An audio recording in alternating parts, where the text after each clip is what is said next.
শান্তিপুর গ্রামের একেবারে শেষ মাথায় ছিল রুদ্রদের পুরনো বাড়ি। বাড়িটার চারপাশে বড় বড় আম গাছ, বাঁশ ঝাড় আর ভাঙা সীমানা দেয়াল। দিনের বেলাতেও জায়গাটা কেমন অন্ধকার লাগত। রুদ্র ছোটবেলা থেকেই একটা অদ্ভুত জিনিস দেখত। প্রতিদিন রাত ঠিক 12টায় একটা কালো বিড়াল তাদের বাড়ির ছাদে এসে বসত। বিড়ালটা কখনো ডাকত না, শুধু চুপচাপ বসে থাকত।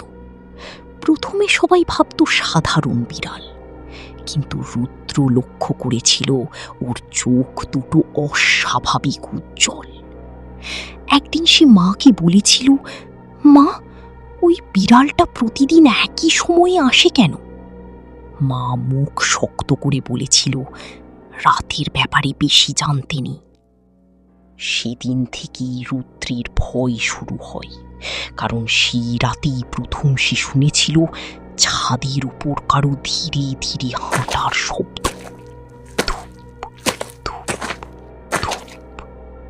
কিন্তু ওপরে গিয়ে কেউ কি পাওয়া যায়নি, শুধু ছাদের এক কোণে বসেছিল সেই কালো বিড়ালটা, আর অন্ধকারে তার চোখ দুটো জ্বলছিল আগুনের মতো।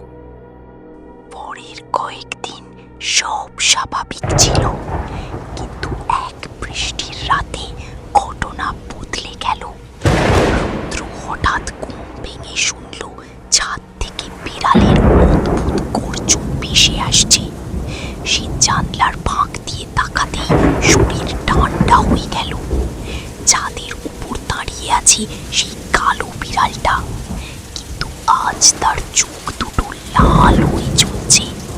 আর তার ঠিক পিছনে দাঁড়িয়েছিল এক মেয়ে, ভিজা সাদা শাড়ি, লম্বা চুলে মুখ ঢাকা, 2 হাত অস্বাভাবিক লম্বা। রুদ্রের বুক শুকিয়ে গেল, কারণ সে মেয়েটাকে চিনত। গ্রামের সবাই যার কথা বলতো, মেঘলা। 5 বছর আগে যে মেয়েটা হঠাৎ হারিয়ে গিয়েছিল। লোকেরা বলতো সে মারা গেছে, কেউ বলতো আত্মহত্যা, কেউ বলতো তাকে খুন করা হয়েছিল। হঠাৎ মেয়েটা ধীরে ধীরে মাথা তুলল। চুলের ফাঁক দিয়ে দেখা গেল তার চোখ নেই, শুধু কালো বাঁকা করত। রুদ্র ভয় পেয়ে জানলা বন্ধ করতেই ছাদে প্রচন্ড শব্দ হলো। ধাপ! মনে হলো ছাদ থেকে লাফ দিল। তারপর নিচে উঠোনে ভেসে এলো ভিজা পায়ের শব্দ। ধূপ ধূপ ধূপ। সকালে রুদ্র সব কথা বাবাকে বলল, কিন্তু বাবা রেগে উঠলেন। মেঘলার নাম এই বাড়িতে আর কখনো নিবি না। রুদ্র অবাক হয়ে গেল, কারণ বাবা সাধারণত কখনো চিৎকার করতেন না। সেই দিন দুপুরে রুদ্র বাড়ির পুরনো স্টোর রুমে ঢুকে একটা অদ্ভুত জিনিস পেল। একটা পুরনো ছবি। ছবিতে তার বাবা, কয়েকজন গ্রামের লোক, আর মাঝখানে দাঁড়িয়ে হাসছে মেঘলা। ছবির পিছনে লেখা, যে সত্যি জানবে সে বাঁচবে না। রুদ্রের হাত কাঁপতে লাগলো। হঠাৎ তার পিছনে দরজা নিজে নিজে বন্ধ হয়ে গেল। দড়াম! ঘর অন্ধকার হয়ে গেল। তারপর খুব কাছে কেউ ফিস ফিস করে বলল, ওরা আমাকে মেরেছি। রুদ্র ধীরে ধীরে পিছনে তাকালো। ঘরের অন্ধকার কোণে দাঁড়িয়ে আছে মেঘলা। তার মুখে পচা গন্ধ, আর চোখের জায়গা দিয়ে কালো রক্ত গড়িয়ে পড়ছে। ভয়ে চিৎকার করে রুদ্র দরজা খুলে বাইরে বেরিয়ে এলো। সেই রাতে তার ঠাকুমা তাকে আসল ঘটনা বললেন। 5 বছর আগে মেঘলা এই বাড়িতেই কাজ করত। খুব শান্ত মেয়ে ছিল, কিন্তু এক রাতে সে হঠাৎ নিখোঁজ হয়ে যায়। গ্রামের লোকেরা বলেছিল সে পালিয়েছে, কিন্তু সত্যিটা অন্য ছিল। ঠাকুমা কাঁপা গলায় বললেন, ওকে মারা হয়েছিল। রুদ্র স্তব্ধ। কে মেরেছিল? ঠাকুমা চোখ নামিয়ে বললেন, তোর বাবা আর গ্রামের কয়েকজন। রুদ্রের বুক কেঁপে উঠল, কারণ মেঘলা নাকি এমন কিছু দেখে ফেলেছিল যা দেখা উচিত ছিল না। তাই তাকে মেরে বাড়ির পিছনের পুরনো কুঁই ফেলে দেওয়া হয়। ঠিক তখনই বাইরে থেকে বিড়ালের ভয়ানক ডাক ভেসে এলো, মিয়াও। ঠাকুমা আতঙ্কে জানলার দিকে তাকালেন। চাঁদের ঘাড় নিশে বসে আছে সেই কালো বিড়াল, আর তার পিছনে দাঁড়িয়ে মেঘলা। এবার তার মুখে অদ্ভুত হাসি। সেদিন রাত 12টায় পুরো বাড়ির বিদ্যুৎ চলে গেল, চারদিকে অন্ধকার। হঠাৎ নিচতলার দরজায় ধীরে ধীরে টোকা পড়তে শুরু করলো। ঠক ঠক ঠক। রুদ্রের বাবা কাঁপতে কাঁপতে বললেন, দরজা খুলবি না?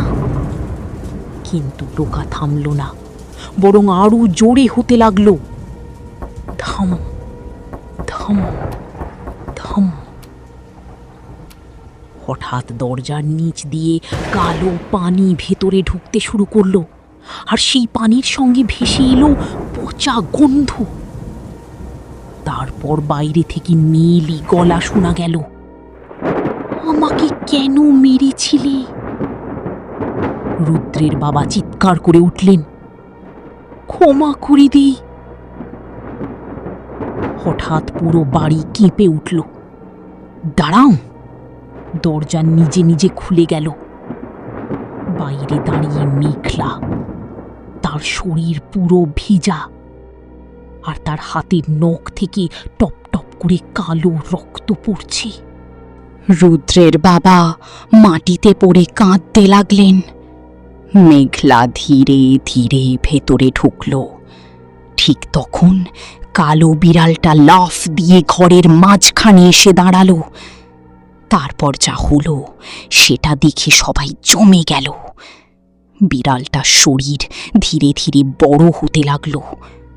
হাড় ভাঙার শব্দ, মট মট মট। কয়েক সেকেন্ডের মধ্যে সেটা ভয়ঙ্কর এক মানুষের মতো প্রাণীতে বদলে গেল। কালো মুখ, লম্বা দাঁত, জ্বলন্ত লাল চোখ। প্রাণীটা কর্কশ গলায় বলল, পাপের শাস্তি আজ শেষ হবে। হঠাৎ ঘরের সব জানলা একসাথে খুলে গেল।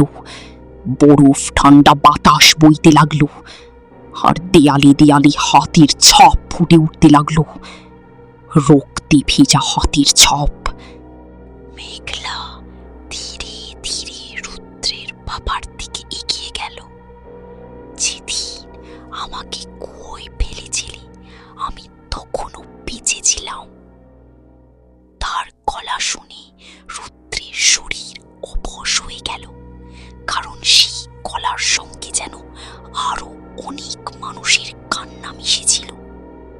হঠাৎ বাড়ির পিছনের কুয়ো থেকে ভয়ানক চিৎকার ভেসে এলো। মাটি কাঁপতে লাগলো।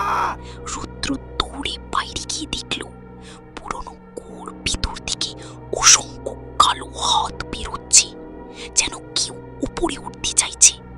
তারপর কুয়োর ভিতর থেকে একে একে বেরিয়ে এলো কয়েকটা পচা মুখ। গ্রামের সেই মানুষগুলো যারা 5 বছর আগে হঠাৎ নিখোঁজ হয়েছিল, তাদের সবার চোখ উপড়ে নেওয়া, আর মুখে একটাই কথা, ও আমাদেরও মেরেছিল। রুদ্র বুঝতে পারল তার বাবা শুধু মেঘলাকেই না, আরো অনেককে মেরেছিল লোভের জন্য। বাড়ির নিচে লুকোনো গুপ্তধনের কথা জানত তারা, তাই সবাইকে সরিয়ে দিয়েছিল। হঠাৎ মেঘলা চিৎকার করে উঠল, তার চুল বাতাসে উড়তে লাগলো, আর চারপাশে অন্ধকার ঘন হয়ে গেল। রুদ্রের বাবা পালাতে গিয়ে দরজার সামনে পড়ে গেলেন। ঠিক তখন কুয়ো থেকে বের হওয়া কালো হাতগুলো তাকে টেনে ধরল। তিনি প্রাণপণে চিৎকার করতে লাগলেন, বাঁচাও বাঁচাও! কিন্তু কেউ বাঁচাতে পারল না। ধীরে ধীরে তাকে টেনে অন্ধকারের মধ্যে নিয়ে যাওয়া হলো, আর কয়েক সেকেন্ড পর পুরো বাড়ি নিস্তব্ধ হয়ে গেল। শুধু দূরে কোথাও বিড়ালের গর্জন শোনা যাচ্ছিল। ভোর হওয়ার আগে মেঘলা রুদ্রের সামনে এসে দাঁড়ালো। আজ তার মুখে আর রাগ নেই, শুধু অদ্ভুত শান্তি। সে ধীরে ধীরে বলল, আমি কাউকে মারতে চাইনি, শুধু সত্যিটা সবাইকে জানাতে চেয়েছিলাম। রুদ্র কাঁপা গলায় বলল, তুমি এখন যাবে? মেঘলা আকাশের দিকে তাকালো। তার শরীর ধীরে ধীরে কুয়াশার মতো মিলিয়ে যেতে লাগলো। কিন্তু যাওয়ার আগে সে একটা কথা বলল, চাঁদের দিকে কখনো তাকাস না। হঠাৎ পুরো বাড়ি আবার অন্ধকার হয়ে গেল, আর ঠিক তখনই ছাদের ওপর আবার সেই হাঁটার শব্দ শুরু হলো। ধুপ, ধুপ, ধুপ। রুদ্র ভয় পেয়ে ওপরে তাকালো।